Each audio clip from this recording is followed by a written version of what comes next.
Hello students, in this video we are going to continue with chapter 1 electrostatics. In the previous video we have seen what is Coulomb's law. In this video we shall now first see how to write Coulomb's law in vector form and then we'll see its importance. Let us first recall what is Coulomb's law. The force of attraction or repulsion between two stationary point charges is directly proportional to the product of the magnitude of the two charges and inversely proportional to the square of the distance between them. And we should remember that this force acts along the line joining the two charges. Now let us see how to write Coulomb's law in vector form. So for this, you have to first write introduction and draw the diagram. Just have a look at the diagram. So it will be easier to know what you have to write for this introduction. Consider two like point charges. I have considered here like means both are similar. Either both are positive or both are negative. So introduction we can write, consider two like point charges Q1 and Q2 placed in vacuum and are separated by distance R. Okay, so very simple line you are writing here. Consider two point charges Q1 and Q2 which are like charges. They are separated by distance R and are placed in vacuum. So from the diagram we can say that let F12 bar be the force on charge Q1 by Q2 and F21 vector or F21 bar is a force on charge Q2 by Q1 because we know that two charges will exert force on each other. R12 cap, as we can see in the diagram, R12 cap is a vector from Q1 towards Q2. And since it is a cap, we have shown that R12 cap is a unit vector from Q1 towards Q2. And R21 cap, as we can see in the diagram, is a unit vector from Q2 towards Q1. So you have to write introduction, draw the diagram and write this. Now we'll use Coulomb's law. According to Coulomb's law, let us write an expression for F12 bar. So what is F12 bar? 1 upon 4 pi epsilon naught Q1 Q2 upon R square. This is the magnitude of this force according to Coulomb's law. And we know that any vector can be written as a product of its magnitude and unit vector in the direction of that vector. I hope you have done this in your 11th class that any vector can be written as the product of its magnitude and a unit vector in the direction of the same vector. So here this is a magnitude according to Coulomb's law and direction as the both charges are like charges. So what will be the kind of force between them? Repulsion, because like charges repel each other and hence in the diagram F12 bar is away from Q2. And F21 is away from Q1 along the same line. So here which is the unit vector in the direction of F12 bar? R21 cap. So I have multiplied this magnitude by R21 cap as this is a unit vector in the direction of F12 bar. And similarly by using Coulomb's law and we can write F21 bar as 1 upon 4 pi epsilon naught Q1 Q2 upon R square. This is the magnitude of the vector into unit vector in the direction of F21 bar, that is R12 cap. So these two expressions by using Coulomb's law and by having the knowledge of properties of forces that like charges repel each other and by having little knowledge of vectors we can write these expressions. Now from the diagram we know that R12 cap and R21 cap, these two vectors, they are unit vectors, means their magnitudes are equal. One is from Q1 towards Q2 and the other is from Q2 towards Q1. It means their directions are opposite. So these two vectors, they are equal in magnitudes and of opposite directions. So we can write R12 cap is minus R21 cap. So these two vectors are opposite vectors, equal and opposite vectors or negative of each other. So using this, I'll continue with this expression. F12 bar is 1 upon 4 pi epsilon naught Q1 Q2 upon R square. Instead of R21 cap, I can write here R12 minus cap. Okay. So So here I have written the same expression. Instead of R21 cap, I have written it as, see, when R12 cap is minus R21 cap, then what is R21 cap? It is minus R12 cap. So using this, I can write here R21 cap is minus R12 cap. Take minus out and we are left with F12 is minus 1 upon 4 pi epsilon naught Q1 Q2 upon R square into R12 cap. But from this expression, we know that, leave that minus sign. What is that? That is F21 bar. So I can write F12 bar is equal to minus F21 bar. So this is how we have written used the Coulomb's law and written the forces in vector form. So from Coulomb's law in vector form, we have got this result that F21 bar is minus F21 bar. So if the question is express Coulomb's law in vector form, you have to write the answer till here. Okay? If you have to give the importance of Coulomb's law in vector form, you have to proceed like this, end till here, and then you have to write the conclusion. So let us see what is the conclusion here. What is the importance of Coulomb's law in vector form? Now, this was the conclusion that we got from the vector form of Coulomb's law. We can easily see that the two charges exert force on each other, which are F12 bar and F21 bar. What is F12 bar? It is a force on charge Q1 by Q2. And F21 bar is a force on charge Q2 by Q1. From this expression, we can easily see that they are equal and opposite. Okay, it means their magnitudes are equal and their directions are opposite. So, we can say that in vector form, Coulomb's law shows that the two charges exert equal and opposite forces on each other and thus they obey. They means these forces, or we can say Coulomb's law obeys Newton's third law of motion. That is, to every action there is always an equal and opposite reaction. Now students, we have considered two like charges and hence we have drawn the diagram here where F12 bar and F21 bar, they show repulsion because Q1 is moving away from Q2 and Q2 is moving away from Q1. Okay, so here the two forces are acting along the line joining the two charges. These are point charges. We can also say that the two forces act along the line joining the centers of the two charges. And such forces which act along the centers of two bodies, line joining the centers of two bodies, they are called as central forces. So as the Coulombian forces acts along R12 cap and R21 cap, thus they act along the line joining the centers of two charges and thus we can say that the Coulombian forces are central forces.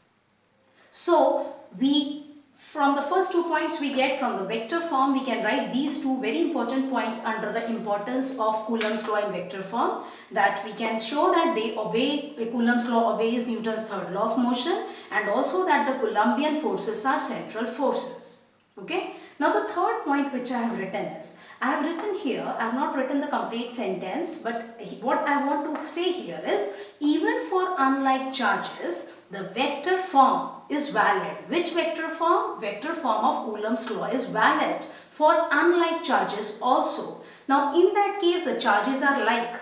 It means Q1, Q2 product is greater than 0. Because if both are positive, then also the product will be greater than 0. And if both are negative, negative into negative, again positive, again the product will be greater than 0. So that diagram was applicable for the point charges, like point charges. Whether they were positive or negative does not matter. Now even for unlike charges where Q1, Q2, one is positive, one is negative, you can take any one positive and the other negative. In this case, the product will be negative. It means Q1, Q2 will be less than 0. Even in this case, the vector form of Coulomb's law is valid, which we have written before. Okay. And in this case, what will happen in the expression? See, Q1, Q2, if one is positive, one is negative, R12 cap and R21 cap, which are in this direction, same like this. In this case, F12 bar will also be in the direction of R12 cap and F21 bar will be in the direction of R21 cap, and the two forces are towards each other. Okay, in that case they were away from each other. Here the two forces are towards each other. It means this shows attraction. So if you take Q1, Q2 negative and use the same expression that we have written just now before this, the vector form, you can easily show that this will be the diagram and the law is still valid for the unlike charges too. I hope the importance of Coulomb's law in vector form is clear to you. Now let us see what is superposition principle. When a number of charges are interacting means exerting force on one another. The total force on a given charge is the vector sum of the individual forces, or we can say of all the individual forces exerted on it by all other charges. So when a number of charges are interacting means you are considering a system in which large number of charges are there or more than two charges are there, then the total force on any one charge, on a given charge, is the vector sum of the individual forces exerted on it. See, if you have a system containing many charges that we'll consider here, for example, consider here, just see the superposition principle statement and see this diagram. Here we have the charges Q1, Q2, Q3, and I have written Qn because I have not shown there may be many number of charges. So Q1, Q2, Q3 dash dash dash Qn. Let this be a system of Qn charges. Q1, Q2, Q3 dash dash Qn. Then in this case, force exerted on, let us say Q1, if we want to find it, what we'll do? Using Coulomb's law, we can find out the force on Q1 by Q2 and I've represented it by F12 bar. And see that is representing, that arrow is representing the vector F12 bar. Force on Q1 by Q3, I have represented it by F1, just wait. Now force on Q1 by Q3 should be represented by F13 bar and I have represented it in this direction. How we have taken the direction? As per Coulomb's law, along the line joining the two charges. So F12 bar is acting along the line joining the charges Q1 and Q2. F13 bar acts along the line joining the charges Q1, Q3, and obviously its magnitude depends upon the magnitudes Q1, Q3 or Q1, Q2 and inversely proportional to the square of the distance between the two charges. Similarly, if we have Qnth charge, then from Qn charge, this F1n bar is a force acting on charge Q1 due to Qn. So in this system, what I have done in this diagram, I have represented individual forces on Q1 due to the other charges. So according to superposition principle, the total force F1 on charge Q1 is given by F1 bar is F12 bar plus F13 bar plus so on plus F1n bar. It means you have studied in your 11th class how to add vectors by using triangle law or parallelogram law or by using polygon law. If you use triangle or parallelogram law, you have to go step by step. You have to take two forces at a time and then proceed because you can have many forces. I have just shown three forces. So for triangle or parallelogram law, you have to choose two forces at a time and then take the resultant and proceed further.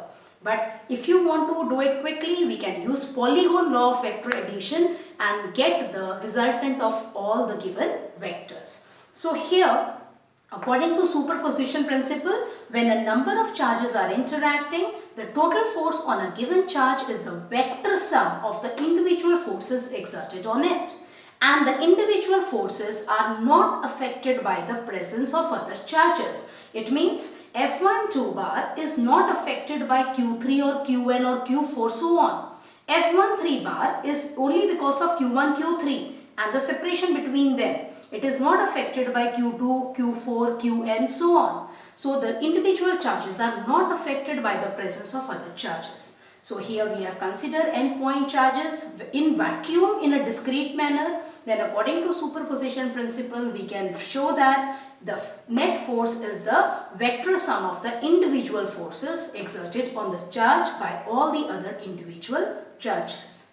I hope the superposition principle is clear to you.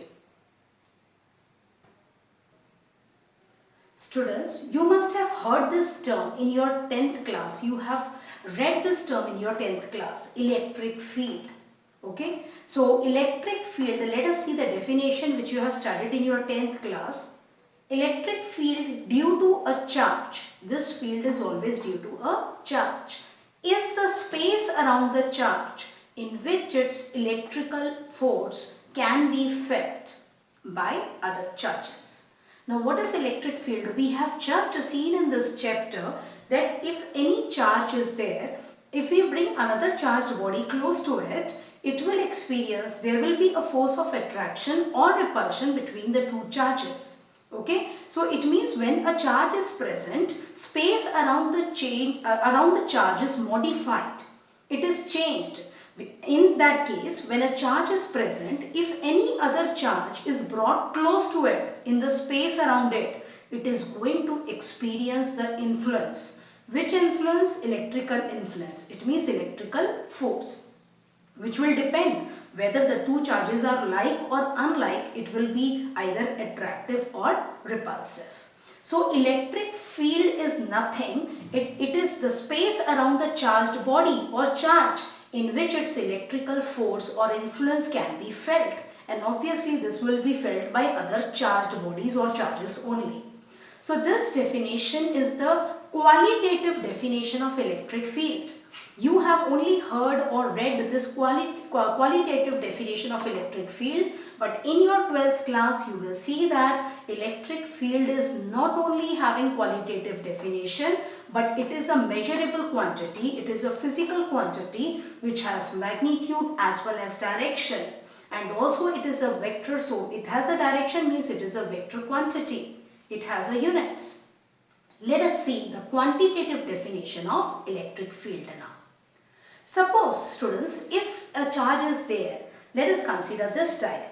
Suppose if a charge plus q is present at point O, then obviously space around, consider that the other charge is not there. So only plus q charge is here at point O. Then the space around the charge in which its force, electrical force can be felt by other charges is called as its electrical field. And suppose if another charge here Q0 is brought here kept at point P, then definitely this charge is going to experience the force which can be, in this case both are positive, so this will be the force of repulsion. Okay, so here what is electric field? Now when I will bring the charge Q0, force experience will depend upon this separation R, if R is a separation between the two positions, and also on the magnitude of the two charges, that is Q and Q0. But electric field does not depend upon that charge Q0. What it is, let us see. Electric field, or it is also called as electric field intensity or electric field strength at a point, for example here at point P, due to a source charge. Source charge means a charge about whose electric field we are talking. So here which is the source charge? Plus Q, is defined as the force experienced by a unit positive charge placed at that point without disturbing the source charge. So if we want to check the electric field value at any point in the electric field of charge plus Q, then charge plus Q is the source charge. Okay, and in its electrical field or electric field, if I want to find out the value at any point, then I have to bring some test charge there. And in this case, their test charge is Q0. If it is brought there, force experienced by Q0 will be, let us say, that is F bar. I have denoted it by F bar. But what is electric field? Electric field at point P is not F bar, because F bar is the force experienced by Q0 charge. And electric field at point P is force experienced by unit positive charge. Unit positive charge means charge whose magnitude is 1 coulomb and which is positive. So here, using simple maths, if I take F as a force experienced by charge Q0, Then what is the force experienced by charge 1 coulomb? Use simple maths and cross multiply. We get the answer as F into 1 upon Q naught. So if F is the force experienced by Q naught charge at point P due to charge plus Q, then F upon Q or F bar upon Q naught will be the force experienced by unit positive charge. But this, as per this definition, is nothing but the electric field value at that point. So electric field, what is the formula for electric field here? F bar upon Q naught, where F bar is the force experienced by positive charge Q naught at any point. Here we have considered the point P. So in this diagram, the source charge plus Q is present at O. A test charge plus Q naught is brought at P, and R is the separation between O and P. R bar is a vector from O towards P, and we have considered that F bar is a force experienced by Q naught due to Q.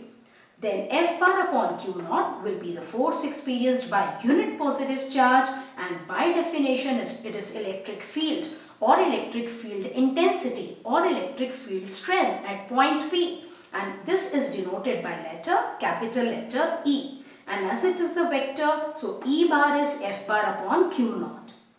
Here one thing is very important, that source charge can be positive or negative. In this case I have taken it positive, but the test charge for this definition we have to take it positive.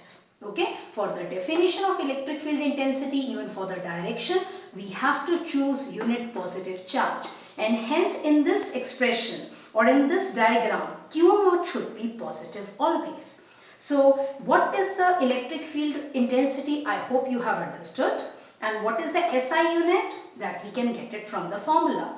F is a force having the unit Newton, divided by, it means per. Charge is having SI unit coulomb. So Newton per coulomb is the SI unit of electric field intensity. I hope you have understood what is electric field intensity. Electric field intensity is the force experienced by unit positive charge placed at that point. Now without disturbing the source charge means what? It should not happen that the Q naught is stronger than the source charge. Otherwise the field itself will shift.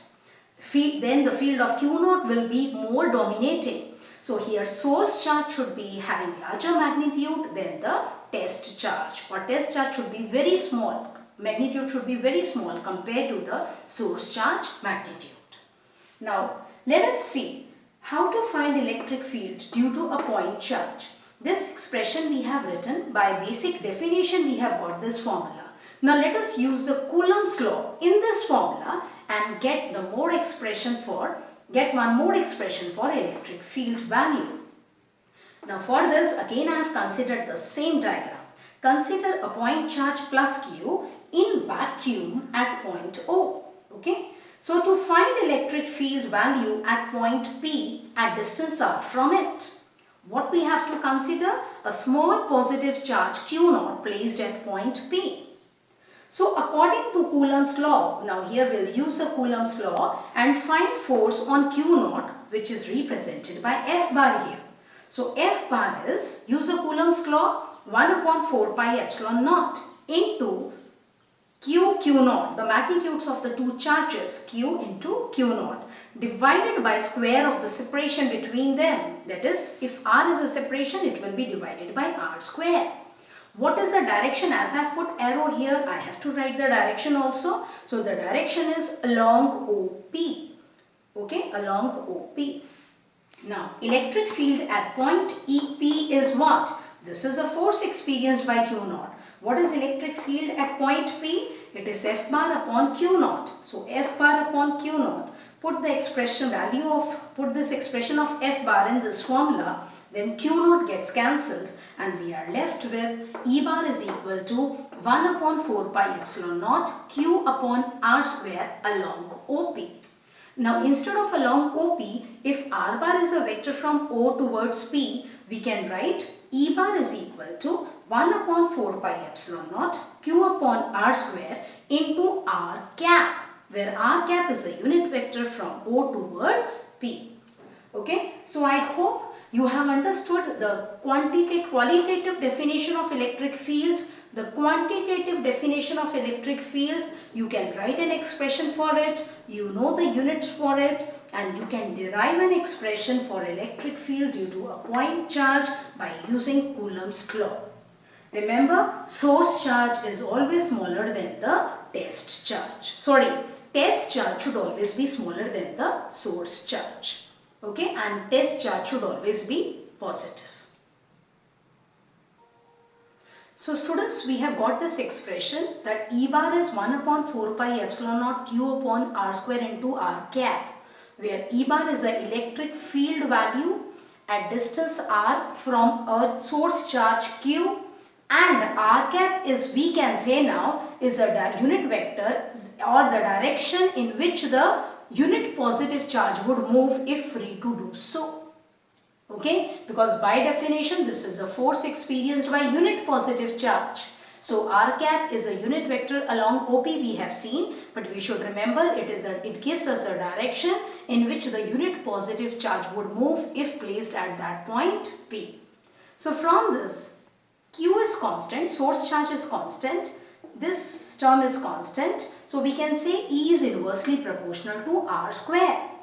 Magnitude of electric field is due to a point charge is inversely proportional to R square. It means for R constant, if R is constant, E value will be constant.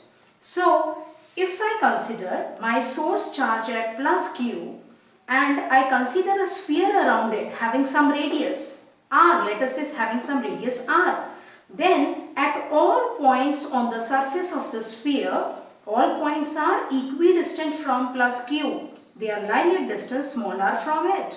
So, as per this expression, we can see that magnitude of electric field due to a point charge is same on a sphere with the point charge at the center. Or in other words, electric field is spherically symmetric. It means at all points on the sphere with charge at the center, the value of electric field is same on the sphere. And if you consider larger sphere or smaller spheres, in that case also on any sphere, as R is constant for all the points on the surface of the sphere, this value of electric field will remain same. I hope you have understood the topics that we have discussed in this class today, and we'll continue with this in our next video. Hope you have understood this video. Please do like it. Thank you, students.